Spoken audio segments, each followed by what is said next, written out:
प्यारे बच्चों, good morning. सबसे पहले तो हमारे आप YouTube channel magic concept of maths को सब्सक्राइब करिएगा, जिससे आपको मैथ्स के वीडियोस मिलते रहे। आज हम लोग क्लास 12 के लिए बहुत ही इंपॉर्टेंट टॉपिक लेके आए, इंटीग्रेशन और समाकलन, जिसको आज हम लोग डिस्कस करेंगे।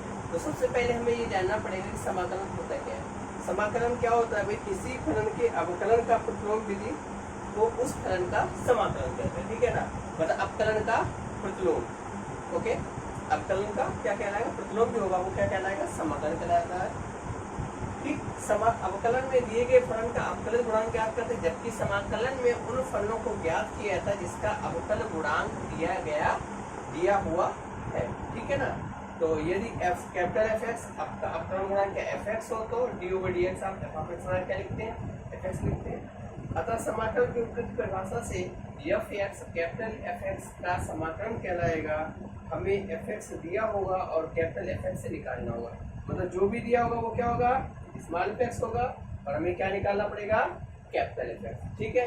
दिए हुआ फलन एफ एक्स समाकलन कहलाएगा और हमें कैपिटल एफ एक्स समाकलन का समाकलन कहलाता है। इसमें कैसे लिखेंगे? Integral f x d x बराबर capital F x, okay. Integral small f x d x बराबर कैपिटल एफ एक्स, ओके। जहाँ f x capital F x का एक्स के सापेक्ष क्या कहलाएगा? सम। अब समाकलन में अचर क्या होता है? हम जानते हैं कि अचर जो भी होता है, कांस्टेंट होता है, उसका अगर हम अवकल गुणांक निकालें क्या आता था? जीरो आता था ना। तो अगर हम लोग D over d x of F of x बराबर एफ एक्स हो तो हम लोग इसको ऐसे लिख सकते हैं, क्या किया इसमें हमने सी जोड़ दिया, d over d x of f x plus c. तो ये क्या हो जाएगा? D over d x of f x plus d over d x d c over d x direct कर दिए। इसका हमको पता है क्या होता है? एफ एक्स होता है, इसका तो जीरो हो जाएगा। तो ये किसके बराबर आ गया? एफ एक्स के। मतलब integral of f x plus F x d x किसके बराबर होगा? एफ एक्स प्लस सी के बराबर होगा। और यहाँ पे जो सी है हमारा कोई भी स्वेच्छ राशि है और कुछ भी ले सकते हैं इसका मान, ठीक है। तो यहाँ पे कहेंगे एफ एक्स प्लस सी को एक्स के सापेक्ष एफ एक्स का अनिश्चित समाकलन कहेंगे। एफ कैपिटल एफ एक्स सी को एक्स के सापेक्ष एफ एक्स का क्या बोलेंगे? अनिश्चित समाकलन। अब आगे जो कुछ हमको फार्मूला यहाँ पे यूज करना है एक्सरसाइज में, उनको डिस्कस कर लेते हैं भाई। तो कुछ फार्मूला लिख लेता हूँ।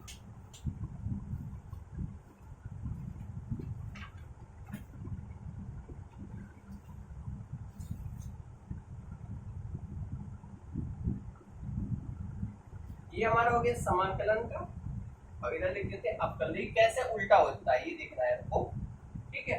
तो पहला जो है इंटीग्रल ऑफ x की पावर n dx क्या होता है भाई?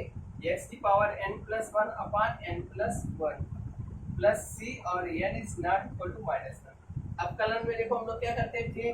d over dx of x की power n plus 1 upon n plus 1 का क्या आ जाएगा? x की पावर n और n is not equal to 1 minus 1, ठीक है भाई। देखो इसका उल्टा है कि नहीं? इसका उल्टा किया तो हमें क्या मिल गया? आगे बढ़ते हैं।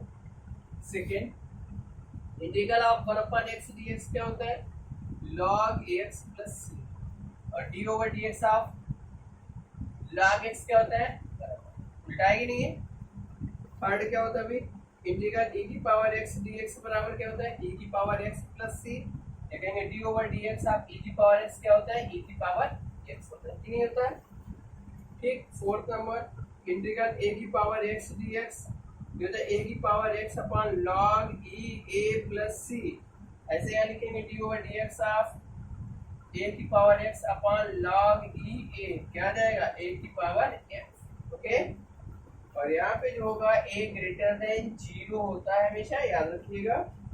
5 number integral sin x dx। sin x का डिफरेंशिएशन क्या होता था भाई? cos minus cos x dx।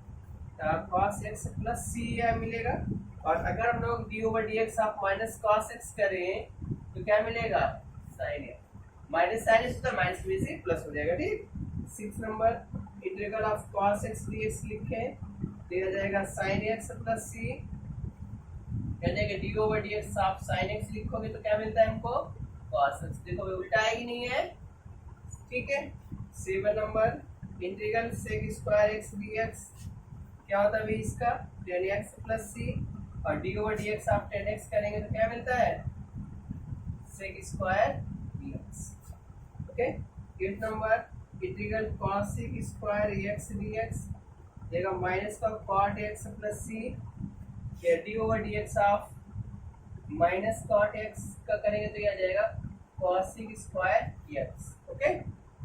9 number integral of sec x into tan x d x किसका होता था, sec x का डिफरेंशिएशन होता है प्लस सी, तो डी ओवर डी एक्स आप sec x करोगे तो क्या मिलेगा हमको, sec x into tan x. Okay.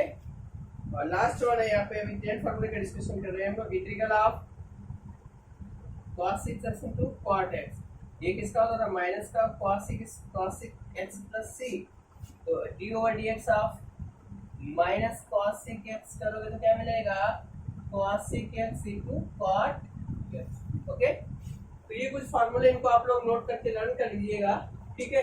इनका भी हम लोग अगली एक्सरसाइज जो है उसमें यूज करेंगे, तो इनको जरूर आप याद कर लीजिएगा, ठीक है। X square d x square n plus one upon n plus one, one upon x d x बराबर log x plus c, integral e power x d x बराबर e power x plus c, integral e power x d x e power x upon log a plus c, sine x का minus cos x, और integral cos x का sin x, sec square x का tan x, sec minus cot x, sec x tan x का sec x, और cos x minus cos x। अब देखिए यहाँ पे इसका हम लोग ये जो हमारा मिला है मान, इसका क्या डिफरेंशिएट करना तो हमें क्या इंडिकेशन मिल रहा है, तो क्या होता है, कितना होता है कि नहीं होता है, ठीक है। अब आगे बढ़ते हैं, कुछ प्रॉपर्टी हमको और देख लेते हैं, ठीक। तो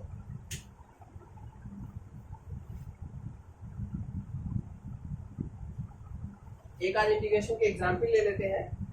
जैसे हमारे पास दिया हुआ है इंटीग्रल ऑफ x की पावर 7 dx, तो क्या लिखोगे, x की पावर 7 प्लस 1 अपॉन 7 प्लस 1, क्या होता है इंटीग्रल x की पावर n dx, क्या फार्मूला होता है पता है, n plus 1 upon n plus 1, तो क्या आ जाएगा x की पावर 8 अपॉन 8 प्लस, ओके, ठीक है ना। और एक एग्जाम्पल ले लेते हैं, इंटीग्रल ऑफ x की पावर 5/6 अगर है तो कैसे लिखेंगे, x की पावर 5/6 प्लस 1 अपॉन 5/6 प्लस 1 और प्लस c, ठीक है, तो आ जाएगा x की पावर 11/6 अपॉन 11/6 और प्लस c। ओके। ये इंटीग्रल ऑफ cos x दिया गया है dx, तो इसका c क्या होता है, sin x प्लस, इस टाइप से आपको करना है। और अगर कहीं कांस्टेंट है तो हमेशा याद रखिए वो जो कांस्टेंट होता है वो बाहर आ जाता है, जैसे कहीं लिखा है integral c f x dx, okay, तो हम लोग इसको c को बाहर कर देंगे, f x dx कर लेंगे, तो ये बन जाएगा c कैपिटल f x, इसका इंटीग्रेशन कैपिटल f x, ठीक। तो कांस्टेंट जो होता है कहाँ जाता है, बाहर आ जाता है। और एक प्रॉपर्टी और होती है, उसको भी थोड़ा सा ध्यान दीजिएगा। इंटीग्रल हमारे पास ये f1x प्लस माइनस f2x और dx, अगर दो फलनों का जोड़ और घटाना दिए गए तो इसको हम अलग कर लेंगे, इंटीग्रल f1x dx और plus minus integral f2x dx, ठीक है। तो ये बन जाएगा कैपिटल f1x और ये हो जाएगा plus minus capital f2x, okay. तो इस प्रकार से हमको इसको हल करना है। आगे हम लोग इसका यूज एक्सरसाइज में करेंगे। तो आते हैं एक्सरसाइज जो हमारा है, चैप्टर नंबर 7 है ये, और एक्सरसाइज का 7.1, ओके। तो 7.1 की कुछ प्रॉब्लम आज हम लोग डिस्कस करेंगे। तो यहाँ पे 7.1 में जो फर्स्ट क्वेश्चन है, कह रहा है निम्नलिखित फलनों के प्रति अभिकलन समाकलन निरीक्षण विधि द्वारा निकालना है। किससे निकालना है, समाकलन निरीक्षण द्वारा, ठीक है। तो पहला हमारे पास है sin 2x। अब भाई डायरेक्ट अवकलन तो नहीं करना है, हमको निरीक्षण विधि से करना है, तो इसके लिए हम लोग इसका अवकलन लेके चलेंगे। तो sin x का अवकलन क्या होगा, cos 2x होता है, तो यहाँ से cos 2x लेके चलेंगे, तो d ओवर dx आप क्या लिखेंगे, cos 2x बराबर किसके होता है, वही बताइए, माइनस का sin 2x इंटू 2 आ जाएगा, ओके। तो यहाँ से sin 2x का मान निकाल लो, 2x बराबर कितना है, माइनस का 1/2 d over dx of cos, ठीक है भाई, ठीक। या इसको लिखेंगे sin 2x बराबर d over dx of minus का 1 अंदर ले चलते हैं, कांस्टेंट है। तो यहाँ पे देखो sin 2x का आप कर दें तो क्या मिला, sin 2x का प्रति अवकलज क्या मिला बताइए, बराबर माइनस 1/2 cos 2x, ओके। तो जो भी होगा उसका अपोजिट लेके चलेंगे और वहां से इसको ऐसे कर लेंगे, ठीक। तो इसका ऐसे ही सेकेंड पार्ट है, आप लोग स्वयं करिएगा, ठीक है। cos 3x है तो आप sin 3x लेके चलेंगे यहाँ पे। जैसे यहाँ पे क्या है cos 3x है, सेकेंड पार्ट हमारा cos 3x है, तो आप यहाँ पे क्या लेके चलेंगे sin 3x लेके चलेंगे। क्या लेके चलेंगे sin 3x। तो यहाँ पे मिल जाएगा cos 3x इंटू 3 हो जाएगा, और इसी प्रकार से पूरा ये निकालेंगे। ठीक, तो चाहिए कहीं तो निकाल लेता हूँ।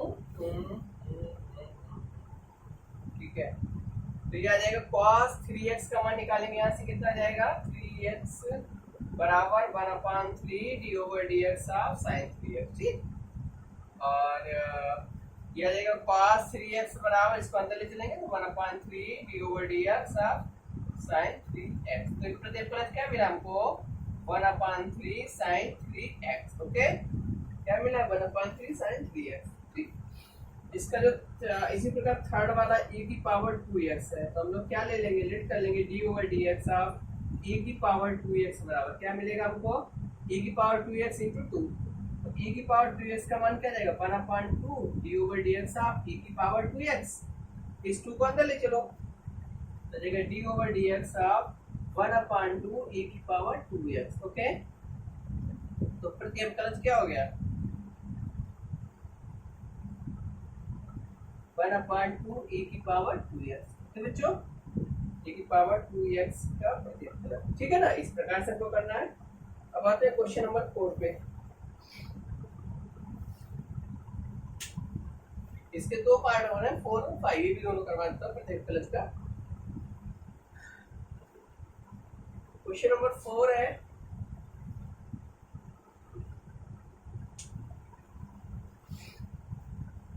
ax प्लस b पूरे का होल स्क्वायर।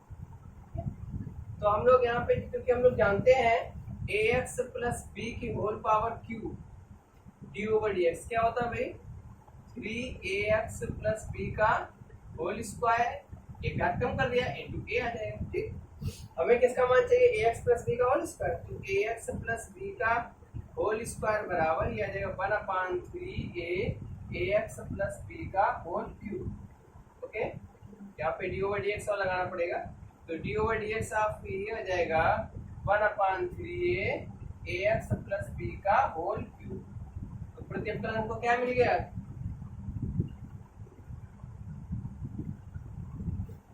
1/3 ax प्लस b का होल। ओके, अब आगे बढ़ते हैं।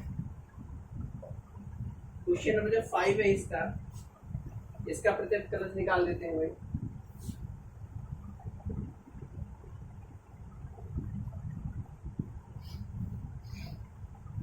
ये हमारे पास sin 2x माइनस 4 e की पावर 3x। एक एक पार्ट का निकाल के बाद में पुट कर देंगे। तो वी नो दैट, हम लोग क्या जानते हैं भाई d over dx of cos 2x कितना होता है बताइए माइनस का sin 2x इंटू 2। ओके, तो हमको चाहिए sin 2x, तो sin 2x रख लेते हैं, बाकी सब एक तरफ ले आते हैं, तो जाएगा माइनस का 1/2 d over dx of cos 2x। तो ये आ जाएगा d over dx of minus 1/2 cos 2x। एक का तो मिल गया sin 2x का, ऐसे ही उसका निकालो e की पावर 3x क्या होता है d over dx of e की पावर 3x इंटू 3। तो e की पावर 3x बराबर कितना जाएगा 1/3 d over dx of e की पावर 3x, या इसको लिखेंगे d over dx of 1/3 e की पावर 3x। ओके, इसका प्रतिअवकलन ये हो गया, इसका प्रतिअवकलन ये हो गया, रख दो आके। तो प्रतिअवकलन क्या क्या मिल गया ये हो गया माइनस का 1/2 cos 2x हो गया, और माइनस यहाँ पे 4 था तो 4 इंटू 1/3 e की पावर 3x। तो ये यही हमारा आंसर है। ठीक है ना, इस प्रकार से प्रतिअवकलन को निकालना है। ओके, तो प्रतिअवकलन समझ में आ गया। पहले यहाँ पे जो भी होगा उसका उल्टा लेके चलेंगे। उल्टा क्या, जो भी डिफरेंशिएशन से इससे मिलता है वो ये कहाँ से मिल रहा है cos 2x से करें तभी तो sin 2x मिलेगा ना। तो हम लोग इसको sin 2x की क्या माने cos 2x e की पावर इसका सेम है, इसलिए इसको स्वयं लेके चलना है। ठीक, अब आते हैं आगे। अब 6 नंबर से जो निम्नलिखित समाकलनों के अवकलन ज्ञात कर समाकलन ज्ञात करना है। ठीक है ना, समाकलन निकालना है। तो भाई ले लेते हैं, पहला 6 नंबर है हमारे पास इंटीग्रल ऑफ 4 e की power 3x plus 1 dx। Okay ठीक। अब भाई देखिए इंटीग्रल ऑफ e की पावर ax ये होता है फार्मूला e की power ax upon a। Okay तो चलिए दोनों को अलग करते हैं। 4 e की पावर 3x dx और प्लस इंटीग्रल 1 dx और इंटीग्रल केवल dx का वैल्यू होता है x। ये चीज याद कर लीजिएगा भाई आप लोग, ठीक है ना। तो ये 4 तो कांस्टेंट है, e की पावर 3x dx हो गया और इसका इंटीग्रेशन क्या हो जाएगा x। तो ये मिल गया हमको कितना 4 e की पावर 3x से क्या हो जाएगा e की पावर 3x अपॉन 3 आ जाएगा और प्लस x और प्लस c। इस प्रकार से करना, ठीक है ना। समझ में आया। 4 कांस्टेंट बाहर कर दिया, e की पावर ax से देखिए e की पावर ax अपॉन a हो जाता है तो e की पावर 3x और a की जगह पे 3 तो अपॉन 3 आ गया और 1 dx का मतलब x आ जाएगा। ठीक। अब क्वेश्चन नंबर देखिए 7 नंबर जो है integral x square 1 minus 1 upon ax square dx। तो सबसे पहले इसको अंदर मल्टीप्लाई कर लेते हैं तो x square minus x square बटे x स्क्वायर इनटू dx हो गया भाई। ठीक। क्या कहेंगे इंटीग्रल x स्क्वायर dx और ये तो 1 हो जाएगा माइनस इंटीग्रल 1 dx। तो इसका कितना हो जाएगा x की पावर 2 प्लस 1 अपॉन 2 प्लस 1 और माइनस x प्लस c मतलब x cube upon 3 minus x plus c। Okay ये क्या आ गया हमारे पास x क्यूब प्लस अपॉन 3 मतलब यहाँ पे एक घात बढ़ाई और डिवाइड कर दिया। ठीक। अब बढ़ते हैं क्वेश्चन नंबर 8 की ओर।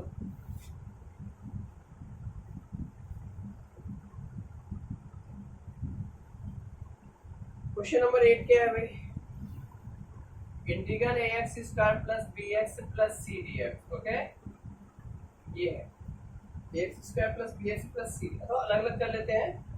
ax स्क्वायर dx हो गया प्लस bx dx हो गया और प्लस c dx हो गया। कांस्टेंट को बाहर कर दिया जाए a integral x square dx plus b integral x dx और प्लस c इंटीग्रल 1 dx। तो इसका क्या हो जाएगा a x की पावर 2 प्लस 1 बटे 2 प्लस 1 प्लस b x की पावर 1 प्लस 1 बटे 1 प्लस 1 और प्लस c इंटू x और प्लस c। ओके ये जगह a x cube upon 3 plus b x square upon 2 plus c x और प्लस कैपिटल सी। ओके ये capital c है भाई याद रखिएगा। ठीक इस प्रकार से करना है। क्वेश्चन नंबर 9 पे आते हैं। ये integral 2x square plus a की पावर ax और dx तो इनको भी अलग कर लेते हैं। तो क्या आ जाएगा integral 2x square dx plus integral a की पावर ax dx। यहाँ से 2 कांस्टेंट है बाहर कर दो x स्क्वायर dx और e की पावर x a की पावर x प्लस c हो जाएगा 2 ये आ जाएगा x की power 2 plus 1 upon 2 plus 1 plus e की पावर x प्लस c मतलब 2 upon 3 x cube plus e की power x plus c। Okay इस प्रकार से करना है। अब आते हैं क्वेश्चन नंबर 10 पे। ठीक है जब भी इस टाइप से तो अलग अलग कर लीजिएगा then integrate. Okay question number 10 हमारा क्या है भाई क्वेश्चन नंबर 10 है integral of root x minus 1 upon root x पूरे का होल स्क्वायर dx। ऐसा ही है ना। ठीक root x minus 1 upon root x तो इसका पहले होल स्क्वायर खोल देते हैं तो यह आ जाएगा a square plus b square minus 2ab into dx। तो ये x खत्म यह जाएगा अलग कर दीजिए x plus 1 upon x minus 1 dx। ठीक इसको अलग अलग करिए। अलग अलग करेंगे तो आ जाएगा integral x dx plus integral 1 upon x dx minus integral 1 dx। इसका हो जाएगा भाई x स्क्वायर बटे 2 एक का जोड़ा उसने डिवाइड कर दिया। इसका क्या होता है log x होता है और इसका x और प्लस तो इंटीग्रल 1 अपॉन x dx क्या होता है log x। ओके इस प्रकार से इतनी प्रॉब्लम रखते हैं बाकी नेक्स्ट वीडियो में। Thank you.